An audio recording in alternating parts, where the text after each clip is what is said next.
Same as always then for our classes. Yesterday's Heat 1 winner, Alfie Garrett, will start off pole position with last year's champion, Ansel Murray, joining him on the front row.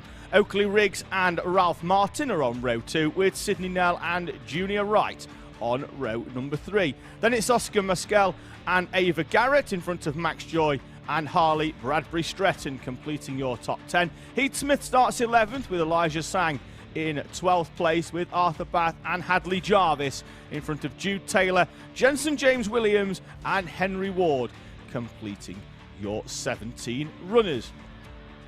Now, with the exception of my voice, don't be put off in a few moments' time by the fact that you'll not hear the traditional engine sound of a kart out there. Our MightE Bambino, the focus being on the E, is that these are electric powered Bambino karts. They're, in terms of the size and the tyres they use, exactly the same frame, tyres and everything that the Iami Bambinos were out on a few moments ago.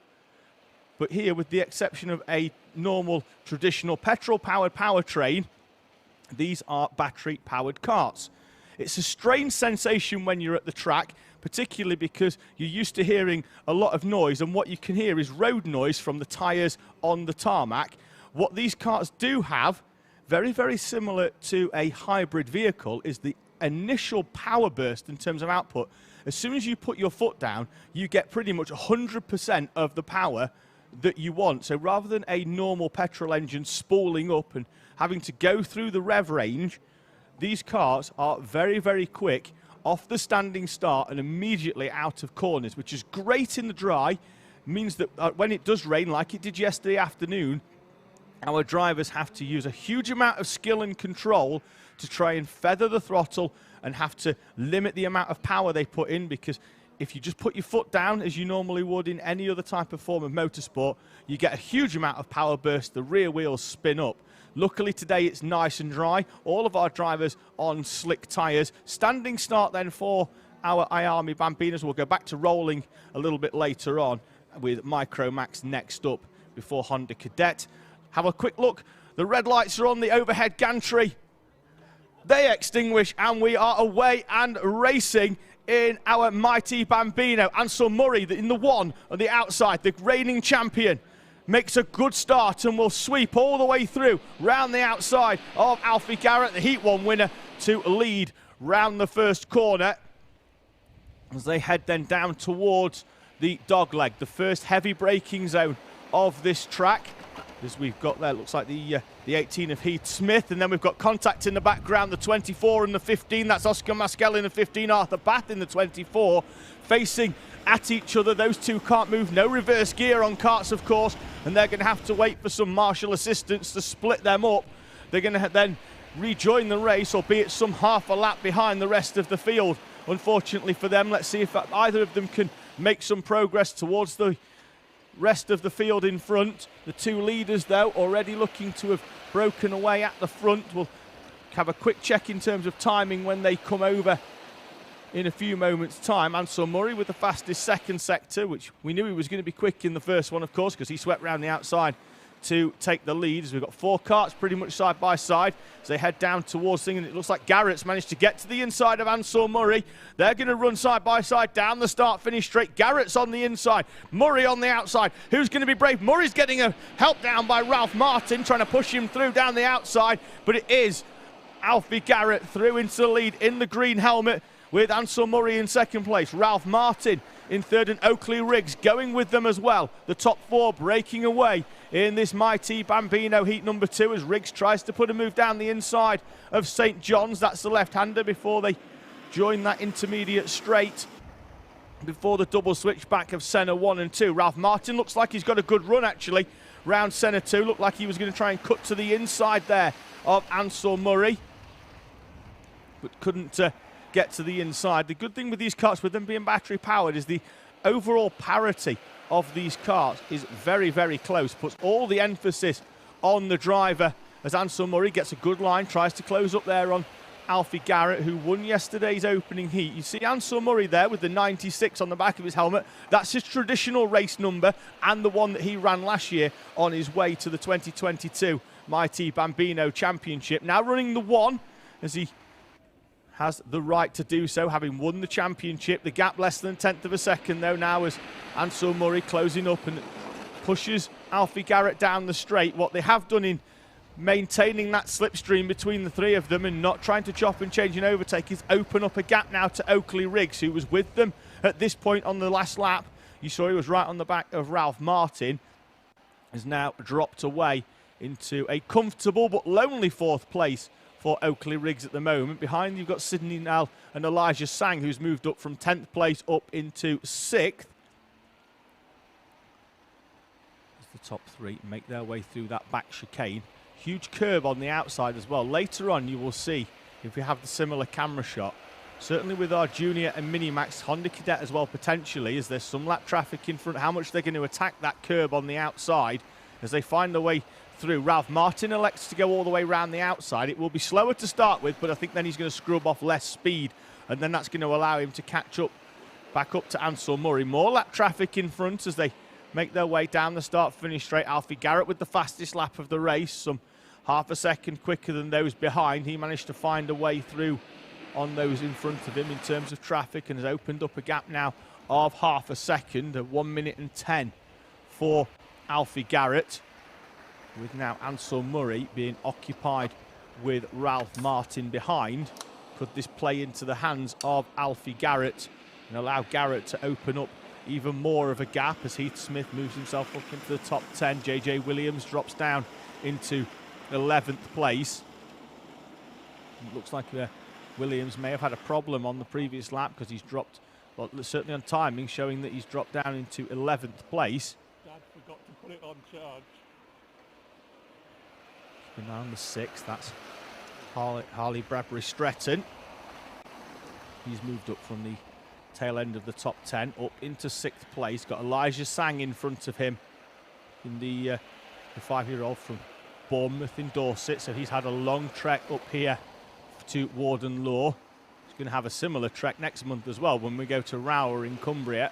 He'll be very thankful when we go to Clay Pigeon at Dorset at round 5, because it'll feel like it's just round the corner compared to the travel in the early part of this season for the this national championship. Lap traffic in front, and Sang was able to get through, in which and Bradbury Stretton couldn't, as they make their way. See down the start-finish straight in terms of the for even with the lap traffic, the actual straight line speed of these karts very, very similar, and that's what we were talking about earlier regarding parity of equipment, as Elijah Sang starting to make his way through the lap traffic as well in 6th place, sweeping around the outside and losing minimal time. Now has a more comfortable gap to Harley Bradbury Stretton. Stretton are hoping to close that gap back up. We've still got 3 minutes and 20 remaining, plus 1 lap of this MightE Bambino heat number 2. So they make their way through. Ralph Martin with the fastest lap. That's moved him up closer, and that's a move down the inside by Ansel Murray for the lead on Alfie Garrett, and Ansel Murray will lead them over the line, with Garrett now in 2nd place. Ralph Martin, the driver on the charge, setting with the fastest lap of the race on the lap preceding this one, and the leading trio now still nose to tail, albeit in a different order. Lap traffic in front. Ansel Murray's going to try and sweep round the outside, bounces over the curb, and they're going to go side by side, and then all the way around the outside goes Ralph Martin on the grass as he overtakes the lap traffic, and that's really opened up the gap. They're going to have to now try and close this back up. More lap traffic in front as they find their way through. It looks like this time Alfie Garrett's closed up on Ansel Murray, so he's took advantage of the second batch of lap traffic. It's dropped Ralph Martin away, though. He'll be hoping that these two in front start battling it out sometime soon to give himself an opportunity to close right back in, and that's exactly what's happened there as Ansel Murray goes wide. Garrett will get the switch back, but he's on the outside of the horseshoe. Will he cut back to the inside? He does. It's going to put him on the outside, though, for the final corner, but it doesn't matter because he's already through on Ansel Murray. Alfie Garrett then will lead over the line. They're chopping and changing lap on lap. 2 minutes plus 1 to go for our leading duo. The gap is almost a second back, and Ansel Murray's back down the inside of Alfie Garrett into the first corner. Garrett's going to try and run this one all the way around the outside. Does. Holds on from Ansel Murray. And these two battling it out will be music to the ears of Ralph Martin. In behind, it's going to give him an opportunity in this contact. The door closed on Ansel Murray. Martin sweeps round the outside for second place. Murray went for the move down the inside, had the door closed on him by Alfie Garrett. Came into a gap that was always going to close there, I think, and Ansel Murray will drop down into third place. Ralph Martin up into second. The gap now just over half a second by the look of it from Alfie Garrett that they're going to have to try and close in before the end of this race. 1 minute remaining, so they'll get round in plenty of time. So we're going to have 2 more laps for Ralph Martin and Ansel Murray to close in on Alfie Garrett in front. We'll have a look at the time in terms of the gap between them as they come over. Then if you're looking at live timing as well, which is live.alphatiming.co.uk/BKC, you'll be able to see the sector times as well. So you'll be able to see if any of these drivers are closing in, which is their most competitive sector. The leader sweeps round the outside of some more lap traffic, the duo behind as well. Now of Ralph Martin and Ansel Murray doing exactly the same. Murray's going to have to push Martin here onto the back of Alfie Garrett if they've got aspirations for the victory. If they start battling it over second place, it'll hand it to Alfie Garrett. They've got to work together to turn this one into a 3-kart battle for the lead. Somebody with a little spin in the middle there of Senna 1, so there'd have been no overtaking opportunity anyway, as the yellow flag would have been out. 0.8 of a second is the gap. Alfie Garrett's got some more lap traffic to contend with in front as they head down, and now Ansel Murray's got the run on Ralph Martin. Martin almost waves him through, but I think it's more of a hand of saying, you know, we should be working together, as Martin then gets the cut back. The more traffic in front. Garrett's already managed to negotiate. Can Martin and Murray get through cleanly? Last lap board will be out as they come over start finish. It's displayed on the overhead gantry. There's your leader with some lap traffic in front. Sweeps all the way around the outside. Not sure second and third are going to be quite as fortuitous in finding a way through, although they have managed to find the gap, thread the needle, and they are still close enough to take advantage of any mistake from Alfie Garrett in front. But I think it's going to need a special lap from these two as Alfie Garrett finds a way past his sister Ava in the 44 kart, and the second and third do the same and sweep through as well. Still 0.8 of a second. Looking at the sector 1 times, it looks like Alfie Garrett opened up more, 0.4 of a second further. Sector 2, the timing beam is around about now as they come through. Garrett holds the gap. It's going to be a battle for second because Alfie Garrett's going to take his second victory of the weekend by the look of it. Ralph Martin and Ansel Murray still battling it out over second place. The green helmet in front. Your leader and winner-elect is Alfie Garrett. The checkered flag already waving for Alfie Garrett. 2 races and 2 victories to begin the MightE Bambino Championship from Ralph Martin and Ansel Murray, completing your top 3. I think we'll be hearing a lot of those 3 throughout this season towards the front of this MightE Bambino grid. Checkered flag flying already for Oakley Riggs, and in 4th place, some of our lap traffic taking the checkered flag as well. Heath Smith will be classified in 10th place in front of JJ Williams, with Ava Garrett and Oscar Mescal taking the checkered flag as well in 14th and 15th respectively. Elijah Sang crosses the line for P5 in front of Sydney Nell and Harley Bradbury Stretton in 7th place.